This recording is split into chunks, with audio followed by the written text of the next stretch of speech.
Otep à tous, bien-aimés frères et sœurs. Le PSD,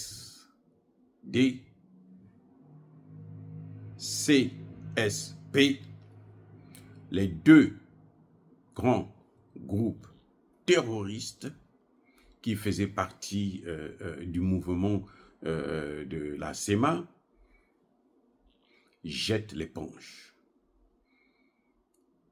Ils représentaient à eux seuls 25 communautés différentes. Et ils jettent l'éponge avec toutes ces communautés. Ils s'engagent à rentrer dans le processus de paix intermalien. C'est grave ce qui est en train de se passer. Les choses bougent. Ça, c'est une bonne nouvelle. Ils disent qu'ils ne veulent plus prendre les armes. Ils déposent les armes et ils se soumettent à l'autorité de l'État malien, avec à sa tête le président Assimi Goïta et le premier ministre Choguel Kokala Maïga. Ils n'ont plus besoin de faire la guerre. Ils adhèrent au processus de paix et ils cassent les pieds à l'Algérie. My God, oh, ça c'est beau. Ils cassent les pieds, c'est ça la plus grande conséquence. Ils cassent les pieds à l'Algérie. Ils détruisent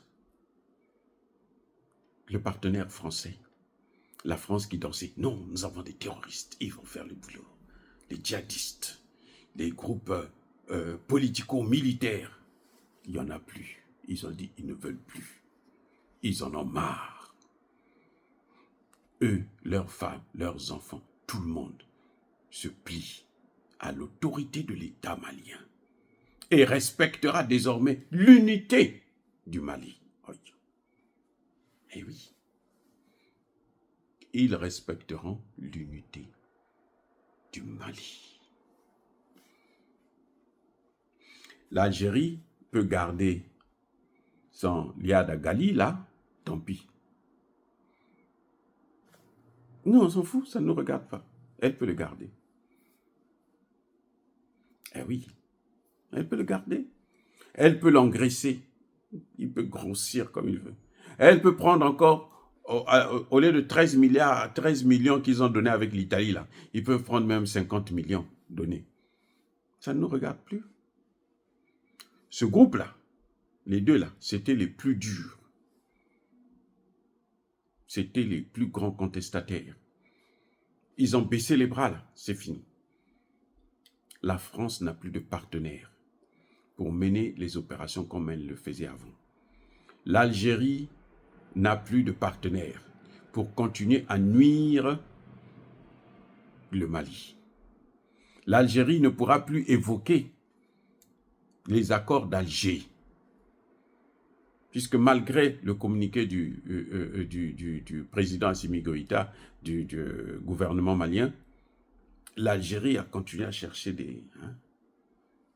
Mais jusque-là, maintenant, c'est fini. Puisque ceux qui faisaient la guerre pour eux, ce sont eux. Ils ont dit non, c'est notre pays. On ne va pas être là à fuir, ou à se faire massacrer, parce qu'eux, ils sont plus armés, ils sont mieux équipés, ils sont organisés. C'est un État. On ne s'attaque pas à un État. Quand on s'attaque à un État, c'est parce que ces gens-là, ils ont le soutien extérieur. Mais cette fois-ci, ils ont constaté qu'ils ne peuvent plus faire autrement. La seule chose qu'ils peuvent faire, c'est de s'exiler en Algérie. Et tous, avec leurs familles, leurs enfants, s'exiler en Algérie, ce sera le calvaire. C'est ça qu'ils ont fui, c'est tout ça qui les pousse à revenir. J'espère seulement que, ils vont s'insérer dans la vie normale, mais ils ne vont plus prendre les armes. C'est-à-dire qu'on ne va pas les prendre pour les intégrer dans l'armée ou dans l'administration. Trouvez-leur d'autres choses. Parce que quand même, ils ont tué pas mal de Maliens. Justice doit être rendue. Et l'une, en tant que spécialiste même, inventeur de ce qu'on appelle la justice transitionnelle, ils doivent passer par la justice transitionnelle. Ces histoires-là, les prendre, les intégrer à l'armée, leur donner des galons comme ça gratuitement, alors que c'était des tueurs, des criminels, Ça ne marche pas. Ça ne marchera pas. Ils doivent aller dans la vie civile, la vie normale. Au pire des cas, on leur donne un peu d'argent pour faire leur business, quelque chose de ce genre, l'agriculture ou quoi. Ou bien travailler dans des usines qui vont être créées ou qui sont en train d'être créées et tout. Mais dans l'administration, dans l'armée, ça veut dire qu'on est en train de préparer une autre guerre contre le terrorisme. C'est ce qu'on voit au Congo. L'armée congolaise est infiltrée jusqu'au haut niveau, jusqu'à la moelle épinière, à cause justement de ce mécanisme-là où on négocie et la seule solution, c'est les intégrer dans l'armée ou dans l'administration. Vous avez des députés, il y en a un là, Nanon qui est parti, qui a rejoint Nanga, qui était candidat à la députation du parti, je crois, de Tshisekedi. Il a échoué, et puis, qu'est-ce qu'il a fait? Le lendemain, il s'est retrouvé de l'autre côté. Parce qu'en fait, il avait été mandaté par Paul Kagame pour prendre le pouvoir, et puis agir depuis l'Assemblée, depuis le Sénat. Oui, ça dit que c'est un mécanisme alors incroyable. Et là, nous pensons maintenant que nous voyons que ce n'est pas la bonne solution de les intégrer dans l'armée ou dans l'administration. Ils doivent faire quelque chose d'autre, sauf ce qui les ramène vers le pouvoir. Même si on ne doit pas les mettre en prison pour ceux qui ont tué, mais en tout cas, au moins ça devrait s'imposer.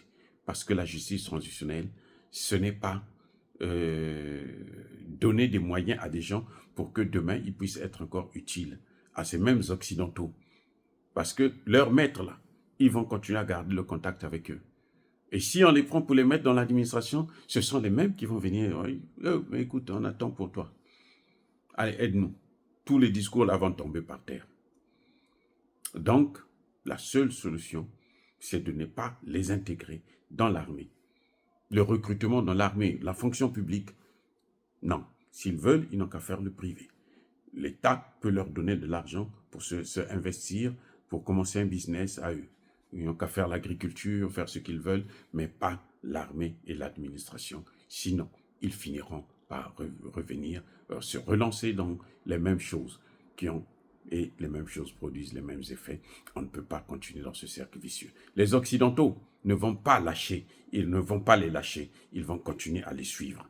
Et donc, si on les laisse dans l'armée, dans l'administration, dans la police, dans la gendarmerie, tout ce qui est l'État, ils doivent être hors de l'État. Ils ne doivent même pas être éligibles. Parce qu'ils ont pris des armes contre cet État. Ils n'ont pas le droit d'être éligibles. Vous savez, ici aux États-Unis, là, si vous faites un coup d'État, vous ne pouvez plus être éligible. Ce qui s'est passé au Capitole, on a failli enlever l'éligibilité de Donald Trump. Mais parce que le monsieur a pu, il a des bons avocats qui ont démontré qu'il n'était pas impliqué dans ce qui s'est passé au Capitole. C'est pour ça. S'il était impliqué, si ça avait été prouvé, il allait perdre son éligibilité. Il serait inéligible. Voilà. Et donc, je crois que c'est bien de faire la paix, mais pas à n'importe quelle condition. Pas pour donner des moyens à les mêmes personnes pour que demain, les mêmes qui les avaient manipulés puissent les manipuler encore. Ou pour que demain, ils puissent avoir des moyens pour mener encore à mieux la guerre, être encore d'ailleurs plus dangereux. Donc, c'est très bien qu'ils adhèrent au processus de paix, mais loin de l'administration, loin des corps armés de l'État. Parce que ce corps-là, il est déjà très... Vous l'avez vu avec le colonel Yaya Sangaré, un colonel, mais qui était un homme de IBK. Il a travaillé avec eux. Il était attaché, accroché à eux. Donc, malgré tout ce qu'il a fait, malgré tout ce qu'on voit là, malgré tous les changements qui ont été amenés, lui, il veut condamner l'État malien. Il veut détruire l'armée malienne avec les Occidentaux. Parce que des gens comme ça, on devrait les écarter. On ne savait peut-être pas, on avait fait confiance parce qu'il est promotionnaire de beaucoup des gens qui sont dans ce gouvernement, mais Maintenant qu'on le sait, là, il ne faut plus commettre cette erreur. Des gens qui ont commis des erreurs, là, ça ne peut pas être impuni. Ça ne peut pas être impuni, sinon ce n'est pas la justice transitionnelle. La justice transitionnelle que j'ai inventée, moi, c'est ça. C'est-à-dire qu'on peut les prendre, très bien, vous rentrez dans le processus de paix, vous vous intégrez dans la société, maintenant, vous ne vous rapprochez pas du pouvoir. Voilà. La politique, ce n'est pas votre problème. La police, l'armée, la gendarmerie, la sécurité, tout ça, ce n'est pas votre problème. C'est nous qui allons l'assumer. Sinon, eh bien, qui a bu boira, ils reviendront. Le chien n'a pas de façon de s'asseoir. Donc, il faut prendre des précautions dès maintenant. Il ne faut pas être très gentil avec eux. Ce n'est pas normal. Oh, soyez bénis. Soyez abondamment bénis par le Dieu des Kémites et par nos ancêtres angéliques. Mais que tous ceux qui persécutent le continent africain le pillent et le déstabilisent, qu'ils soient noirs, blancs, chinois, arabes, juifs, indiens ou qui qu'ils soient punis, maudits, foudroyés, neutralisés, écrasés, effacés par le Dieu des Kémites et par nos ancêtres angélisés. Vive l'Afrique éternelle. J'ai dit et j'assume.